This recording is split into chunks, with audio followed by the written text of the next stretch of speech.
Wall welcome back to my channel. So इस video में हम जो इस दो कपल के बारे में बात करने वाले हैं वो आजकल न्यूज़ में सुर्खियां बटोर रहे हैं। ये कोई और नहीं बल्कि आपने सही गेस किया है, चहल, युजेंद्र चहल और उनकी एक्स वाइफ धनुश्री वर्मा है।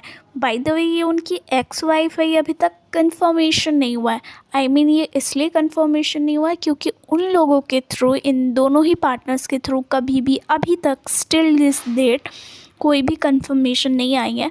बट ऑफ कोर्स सोर्सेस के थ्रू ऐसा ही लग रहा है कि ये बिल्कुल ही सच है, अदरवाइज़ वो कुछ ना कुछ रिएक्ट तो ज़रूर ही करते।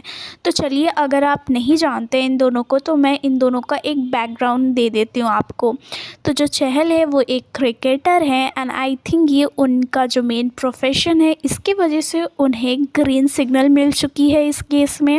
उनकी वाइफ धनश्री वर्मा वो एक बाय प्रोफेशन डांसर रह चुकी हैं। उन्होंने झलक दिखला जा में भी डांस किया है। अगर आप वो शो देखते हो तो आई एम श्योर आप उनको पहचानते होंगे।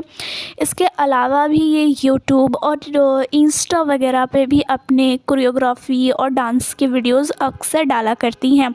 इन दोनों के डाइवोर्स की र्यूमर आने के बाद अगेन वही स्टोरी फिर से हो गई है कि सभी के सभी मिल के, यानी कि यहाँ पे मैं सभी उन लोगों को कह रही हूँ जो कि सोशल मीडिया पे एक पार्टी को ही ट्रोल करना चालू कर चुकी है without knowing the exact reason कि इन दोनों के डिवोर्स के रीजंस क्या हैं।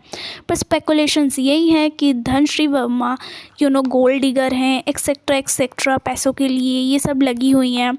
अगर देखा जाए तो इसका सबूत किसी के पास भी नहीं है। बट बड़ी बात ये है ना, आपको क्या लगता है कि ऐसे हमारे सोसाइटी के हर मेल को ट्रीट किया जाता है? बाय द वे ऐसा हर इंसान के साथ नहीं होगा। अगर यही क्रिकेटर के अलावा कोई एक्टर होता, कोई यूट्यूबर होता तो आई एम श्योर यहाँ पे जो ऑडियंस है 50-50 में डिवाइड हो जाती। बट क्योंकि वो एक क्रिकेटर है एंड क्रिकेट इंडिया में एक इमोशन की तरह देखा जाता है, ना कि सिर्फ एक गेम की तरह, तो इनको ग्रीन चिट मिल गई कि आई एम श्योर यही सही होंगे। और उसी वजह से सेम केस हार्दिक पांड्या के डाइवोर्स में भी हुआ था। उन्हें भी ऑडियंस की तरफ से ग्रीन सिग्नल मिल गया था कि सारा का सारा दोष उनकी एक्स वाइफ में भी है। देखा जाए तो इसका सबूत तो हम में से किसी को भी नहीं पता। बट ऑफ कोर्स क्योंकि ऑडियंस इमोशन से चलती हैं और वो क्रिकेट के लिए कितनी पागल ऑडियंस आपको पता ही है। ऑडियंस क्रिकेटर और उनकी वाइफ, उनके बच्चे सब में इतने ज़्यादा इंटरेस्टेड है कि अगर कोई क्रिकेटर नॉन सेलिब्रिटी से भी शादी करता है तो वो भी सुर्खियों में आ जाता है। अगर यहाँ पे एग्जांपल लेके अनुष्का और विराट की लाइफ का ही देखा जाए तो आई एम श्योर आपको ये तो याद नहीं होगा, या ज़्यादातर ऑडियंस को ये तो याद नहीं होगा कि अनुष्का की लास्ट मूवी क्या थी। बट उन्हें डैम श्योर ये ज़रूर पता होगा कि उनकी लास्ट वेकेशन क्या थी। ये एक एग्जाम्पल है कि किस तरीके से ऑडियंस का इंटरेस्ट सेलिब्रिटी से भी बहुत ज़्यादा क्रिकेटर और की लाइफ में रहता है। आई थिंक ये एक वन ऑफ दोज एग्जाम्पल्स है कि अगर अनुष्का किसी बिजनेस मैन या किसी आउटसाइडर से शादी कर रही होती तो इतना ज़्यादा इंटरेस्ट पब्लिक को उनके लाइफ में नहीं होता जितना कि आज उनके लाइफ में है, क्योंकि उन्होंने शादी एक क्रिकेटर से की हुई है। Same goes with the every cricketer और उनकी वाइफ में। इस सिनेरियो में भी नो डाउट धनश्री को भी बहुत ज़्यादा फेम इंक्रीज़ हो गया होगा आफ्टर हर शादी। अगर इन दोनों की लव स्टोरी की बात की जाए तो ये दोनों बिल्कुल बॉलीवुड की किसी वन ऑफ दोज मूवीज़ की तरह मिले थे।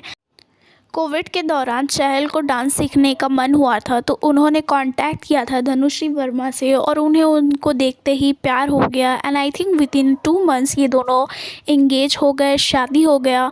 एंड आई थिंक ये 3 इयर्स के अंदर ही इस तरीके का कुछ न्यूज़ निकल के आया है।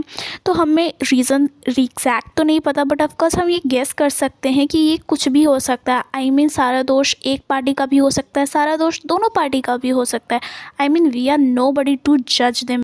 डाइवोर्स के र्यूमर तो आ जाए हैं बट इसके अलावा भी ये हमेशा ही न्यूज़ में बने रहते थे क्योंकि ऑडियंस हमेशा ही इन दोनों को 2 पर्सपेक्टिव से देखती थी। वन पर्सपेक्टिव ये हुआ करता था कि धनुश्री इतनी सुंदर वाइफ है, इसके अलावा भी उन्होंने ऐसे लड़के से शादी की, यहाँ पे ब्यूटी स्टैंडर्ड की बात की जाती थी जो कि बहुत ही अगली चीज़ है।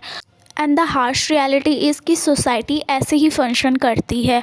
अगर उनके मेल कैटेगरी से देखा जाए तो ये हमेशा कहा जाता था कि वो उनके पैसों के लिए करती हैं, जो कि आज के डेट में भी बहुत ज़्यादा उन्हें गोल्ड डिगर कहा जा रहा था। कुछ ऑडियंस तो ये भी कह रही है कि इनके डिवोर्स के र्यूमर सुनने के बाद उन्हें बिल्कुल भी शॉक नहीं हो रहा है, क्योंकि उन्हें ये बहुत ज़्यादा ही एक्सपेक्टेड था कि ये दोनों कभी ना कभी तो डाइवोर्स लेंगे ही। व्हाट, अगर इसकी बैकग्राउंड स्टोरी देखा जाए तो ये ऑफकोर्स ये वही रीज़न है कि उनकी ऑडियंस 2 कैटेगरी में से एक किसी कैटेगरी में बिलोंग करती होगी।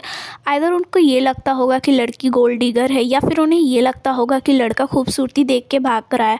अगर ये सब देखा जाए तो ये सब तो सोसाइटी के वो नॉर्म्स हैं जो कि आज तक हम ना चेंज कर पाए हैं, एंड अगली थिंग इज़ ना ही हम कभी चेंज कर पाएंगे, क्योंकि सोसाइटी ऐसे ही फंक्शन कर रही थी और आई थिंक ये ऐसे ही करती रहेगी। इसी तरीके से जो भी कामयाब सक्सेसफुल पार्टनर होगा उसको शायद ग्रीन चिट मिलेगा, एंड जो पीछे रह गया है वो इसी तरीके से जज होगा। अगर आपको याद होगा तो विराट और अनुष्का के केस में भी ये एक टाइम पे बहुत ज़्यादा फेमस था कि विराट और अनुष्का का भी ब्रेकअप हो गया। रीज़न्स ये था कि क्योंकि विराट अपने क्रिकेट में अच्छे से खेल नहीं पा रहे थे या अच्छा परफॉर्मेंस नहीं दे पा रहे थे, तो ऑडियंस अंधाधुन अनुष्का को ही जाके बैड लक और बहुत तरीके से उनको ट्रोल कर रही थी, जिस पे कि विराट ने बहुत बाद में जाके स्टैंड भी लिया कि उनका परफॉर्मेंस अच्छा होना या ना होना पूरी तरीके से उन पे डिपेंड करता है, ना कि उनकी वाइफ, ना कि उनकी गर्लफ्रेंड, ना कि उनकी किसी भी हाउस मेंबर पर डिपेंड करता है।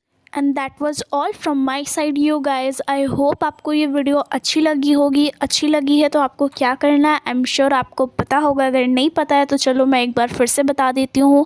आपको ये वीडियो को लाइक करनी है, अगर बहुत ज़्यादा पसंद है और इस तरह की वीडियोस अक्सर देखना चाहते हो तो सब्सक्राइब भी कर लो। अच्छे अच्छे प्यारे प्यारे नीचे कमेंट्स कर दो, वो मुझे बहुत ज़्यादा मोटिवेट और हेल्पफुल लगती हैं। So thank you so much guys. मिलते हैं नेक्स्ट वीडियो में। टाटा।